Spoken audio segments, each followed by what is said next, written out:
Bueno, por último, vamos a ver qué aplicaciones tiene todo lo que hemos aprendido en este tema de derivadas. ¿Qué aplicaciones concretas tenemos? Bueno, pues hay dos principales. Una de ellas, bueno, hay alguna más. La primera que vamos a ver es el cálculo de límites, ¿vale? Para el cálculo de límites va a ser muy útil saber calcular el desarrollo de Taylor, porque podemos sustituir una función por su desarrollo equivalente de Taylor y de esta manera pues operar fácilmente comparando infinitésimos, porque en vez de tener funciones tendremos directamente funciones que pueden ser más raras como senos, cosenos, tangentes, ¿vale?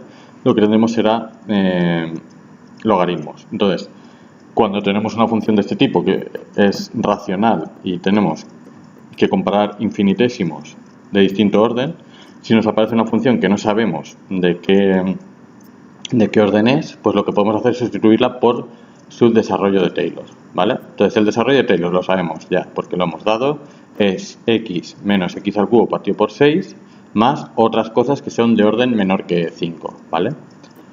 Entonces, ¿qué ocurre aquí? Que el x al cubo se queda arriba tal cual, la x pasa tal cual, el seno de x lo hemos sustituido por su desarrollo de Taylor, y ahora x menos x es 0, evidentemente, y me queda menos menos, es decir, x al cubo partido por 6, más algo que es de orden 5. ¿Por qué? Pues porque aquí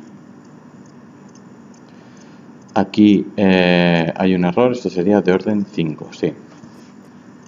¿Vale? X al cubo partido por 6 más algo de orden 5. Claro, como tengo x elevado a 3 y abajo x elevado a 3 más un infinitésimo de un orden superior, está claro que este infinitésimo va a perder frente a x al cubo y me quedo con el orden x al cubo arriba y abajo. Luego el resultado sería x al cubo partido x al cubo, lo simplifico y me queda 1 partido por 1 partido por 6, 6. ¿Vale? Luego que en dos patadas, teniendo el desarrollo de Taylor, he conseguido sacar este límite. Hay otra forma de resolver este límite que es en la regla del L'Hopital, que seguro que os suena porque esto se da en todos los bachilleratos y módulos. Bueno, se da en todos los cursos de matemáticas de este nivel y simplemente me dice que si yo tengo una indeterminación cuando x tiende a del tipo 0 partido por 0 o infinito partido por infinito, ¿vale? Tengo dos funciones f y g, ambas derivables en un punto A y tengo que sus límites en ese punto A son igual a 0 o igual a infinito, ¿vale? Luego tengo una indeterminación 0 partido por 0 o infinito partido por infinito. Entonces lo que puedo hacer es calcular la derivada arriba y la derivada de lo de abajo y el límite de eso coincide con el límite primero, ¿vale? Es decir, derivar arriba y abajo, pero por separado. No es derivar f de x partido por g de x, no, sino que es derivar f partido por derivada de g. ¿Vale? Vamos a ver este ejemplo. Aquí tengo 0 partido por 0, cuando x tiende a 0, ¿no? Entonces derivo arriba sería 3x cuadrado, derivo abajo sería 1 menos coseno de x, y esto todavía me da 0 partido por 0, así que lo puedo seguir aplicando. ¿Cómo lo aplico? Pues vuelvo a derivar arriba 3x cuadrado, derivada 6x. Derivada de abajo, menos coseno de x, derivada menos seno de x. No, perdón, seno de x. Ahora que tengo 0 partido por 0 todavía, pues puedo derivar otra vez más. Derivo otra vez, me queda arriba 6, abajo coseno. Ahora ya, cuando la x tiende a 0, el coseno de 0 es 1, luego el resultado es 6. Que, si os fijáis, coincide con lo que habíamos obtenido antes. Luego, aplicando 3 veces la regla del L'Hopital, derivando arriba, derivando abajo, siempre que me diera 0 partido por 0, pues he conseguido llegar al resultado. Vamos a probar otro ejemplo.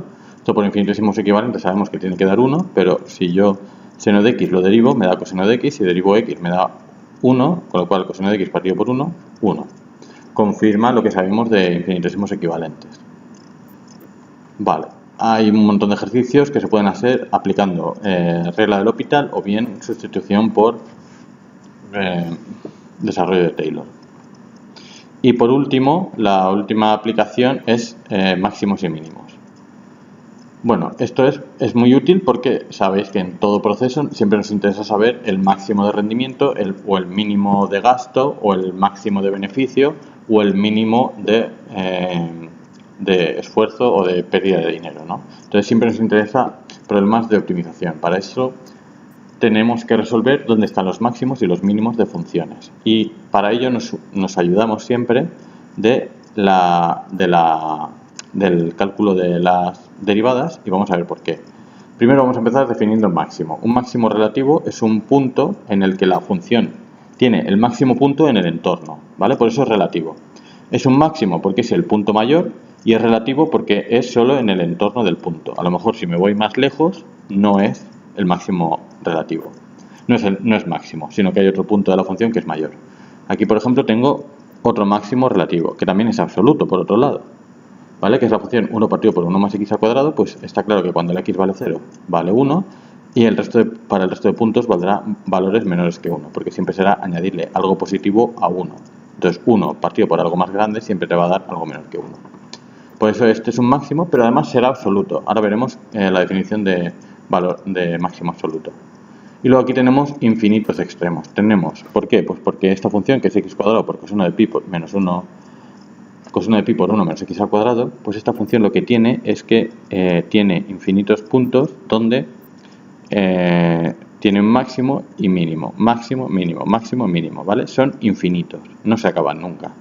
¿Por qué? Pues porque coinciden, los máximos y los mínimos coinciden con cuando esta función de dentro se hace cuando el coseno vale 1. El coseno vale 1 cuando la x vale 0, ¿no? Cuando lo de dentro del coseno vale 0. O bien vale 2pi, ¿vale? 2pi por algún valor, 2pi por k. Entonces, para cada 2πk, es decir, como tengo aquí fuera pi, pues cada vez que esto es igual a un entero, 1 menos x cuadrado igual a 1, 1 menos x cuadrado igual a 2, 1 menos x cuadrado igual a 3, 1 menos x cuadrado igual a 4, para cada uno de esos puntos, esta función vale 1. Esta función, este coseno, vale 1, y entonces al multiplicarlo por la x correspondiente en ese punto, pues va creciendo, ¿no? Digamos que, básicamente, lo que quiero decir es que esta función tiene infinitos máximos, pero todos son máximos relativos. No hay un máximo absoluto, porque esto puede crecer indefinidamente. No está acotada esta función. Luego tengo infinitos extremos, porque también tengo mínimos. Pero son solo, si os fijáis, son relativos, porque este máximo es solo máximo en ese punto, en ese entorno. Luego, si te vas aquí hay un máximo mayor, pero este tampoco es el absoluto, porque si te vas aquí hay un máximo mayor. Luego, son máximos en su entorno, por eso son infinitos, o sea, son extremos relativos, igual que los mínimos. Luego tenemos el concepto de máximo absoluto, ¿vale? Esto sí que es un máximo absoluto. ¿Qué ocurre? Pues que para ellos se cumple que f de x es menor que la f de cualquier otro valor, es decir, para un máximo absoluto, la f de x en ese punto x0, que es el máximo, es mayor que o igual que cualquier otro punto de la función, para todo punto del dominio. Aquí no poníamos en el dominio, sino que era solo en un entorno. Esto es como decir un entorno del punto x0, ¿vale? Esto es un entorno del punto x0. Mientras que aquí esto es para toda la función. Entonces, ¿x cuadrado presenta algún extremo relativo o absoluto? Presenta infinitos puntos relativos, extremos relativos, pero ninguno es absoluto, ¿vale? Razonad por qué, lo tenéis aquí en el ejemplo, echadle un vistazo. Y por último vamos a hablar del crecimiento de las funciones. ¿Cómo sabemos si una función es creciente, si es decreciente o si es constante? Pues bueno, lo podemos saber mirando la derivada. Una función es creciente cuando ya lo sabemos, una función es creciente cuando si yo cojo un punto que es mayor que otro, la función en ese punto es mayor que en el punto anterior. Es decir, imaginamos que yo cojo 0 y 1. Como la función en 1 es mayor que la función en 0, esta función es creciente. Al contrario, en este tramo, como la función en 2, la función en 3 es menor que la función en 2, la función es decreciente. Pues bien, hay una relación entre la derivada y el crecimiento de las funciones. Y es una relación 1 a 1, o sea, es una relación sí o sí, sí y solo sí. Si la función es creciente en un intervalo, igual aquí vemos que hemos distinguido este intervalo de este intervalo, ¿vale? Si una función es creciente en un intervalo, la derivada es mayor o igual que 0 en todo ese intervalo.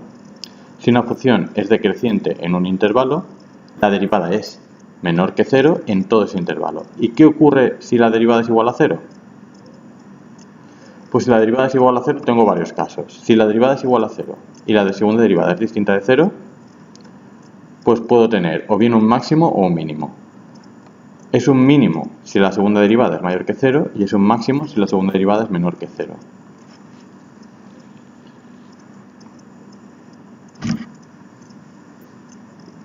¿Y qué más? Bueno, también tengo que puede ocurrir que la derivada no sea distinta, la segunda derivada no sea distinta de 0. Entonces, ¿cómo sé si es un máximo o un mínimo? Pues entonces sigo derivando hasta que llegue a un n en el que la derivada enésima ya no sea igual a 0, sino distinta. Entonces, según si n es par o impar, si veo que esa n a la que he llegado, que ya es distinta de 0, es la derivada distinta de 0, y la n es impar, entonces ahí la función presenta un punto de inflexión. Por otro lado, si la n es par, como en el caso, por ejemplo, del punto 5, si la n es par, entonces puedo tener o bien un mínimo o un máximo. Mínimo si esa derivada que es distinta de 0 es mayor que 0, y máximo si la derivada enésima, es decir, la primera que es distinta de 0, es menor que 0. Un poco al revés, ¿no? Es máximo si la derivada enésima es mínima y es un mínimo si la derivada enésima es máxima. Acordaos del contrario. Entonces podemos estudiar el crecimiento-decrecimiento de funciones como x al cubo, ¿vale? ¿Qué hacemos para ver el crecimiento-decrecimiento? Pues derivar y ver dónde la derivada se hace positiva, se hace negativa o es constante.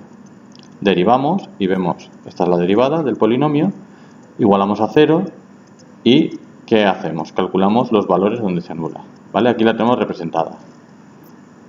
Esta es la función original y esta es la función derivada. Vemos que los valores donde se anula son aquí y aquí, ¿vale? Y entre ellos, a la izquierda es positivo, en medio es negativo y a la derecha positivo. Luego, ¿esto qué me quiere decir? Si la primera derivada es positiva, la función será creciente, efectivamente. Si la derivada primera es negativa, la función será decreciente, efectivamente, coincide con un tramo decreciente de la función. Y si la primera derivada es positiva, tengo función creciente, ¿vale? Luego coincide, ¿no? Derivada positiva, función creciente. Derivada negativa, función decreciente. Podríamos derivar dos veces para saber qué tipo de extremos son este y este, ¿vale? Tenemos dos extremos. ¿Por qué son extremos? Porque son los que anulan a la primera derivada. Vale, entonces, para saber si son máximos o mínimos, podríamos hacer la derivada de esto, es decir, la derivada segunda del polinomio inicial. ¿Qué me da la derivada segunda? Me da 6x menos 12. Pues ahora voy a averiguar el valor de la derivada segunda en el punto 2 más raíz de 2, que es este punto de aquí, y en el punto 2 menos raíz de 2, que es el punto de aquí, ¿vale? Vemos que en 2 más raíz de 2 me da 6 raíz de 2. 6 raíz de 2 es positivo. Luego, si es positivo, la derivada segunda en este punto es positiva, eso quiere decir que tengo un mínimo relativo. Efectivamente, un mínimo relativo. Vamos a ver la derivada segunda de la función en el punto 2 menos raíz de 2, que es el punto de la izquierda, ¿vale? 2 menos raíz de 2. En el punto 2 menos raíz de 2, la función, la segunda derivada, toma valor negativo. Negativo, luego, si en ese extremo el valor de la segunda derivada es negativo, debe haber un máximo, y efectivamente tengo un máximo relativo. Bueno, y esto me lleva también al punto de concavidad y convexidad, que es el último, es curvatura.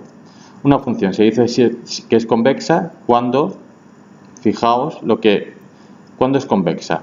Pues cuando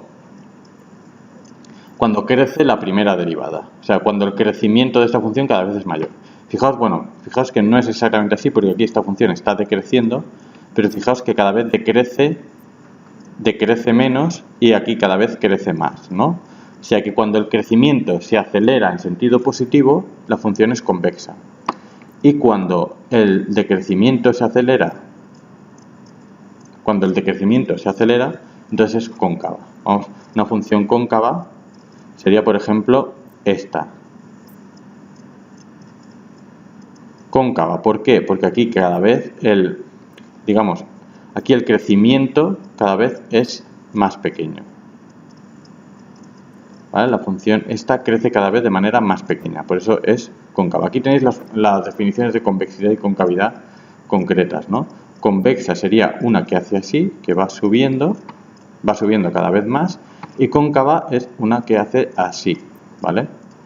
Que va cada vez decreciendo más o creciendo menos, ¿vale? Aquí esta función va cada vez creciendo menos, mientras que esta va cada vez decreciendo menos y creciendo más, ¿vale? Luego eso sería convexa y cóncava. La definición de convexa, pues si yo tengo dos puntos A, B, tal que X se encuentra entre A y B, pues para cualquier punto en el intervalo X, esto que es como la recta tangente que va desde B hasta A es mayor o igual que esto que va desde X, desde A hasta X. Bueno, pues entonces, ¿cómo sé si una función es cóncava o convexa? Pues lo puedo ver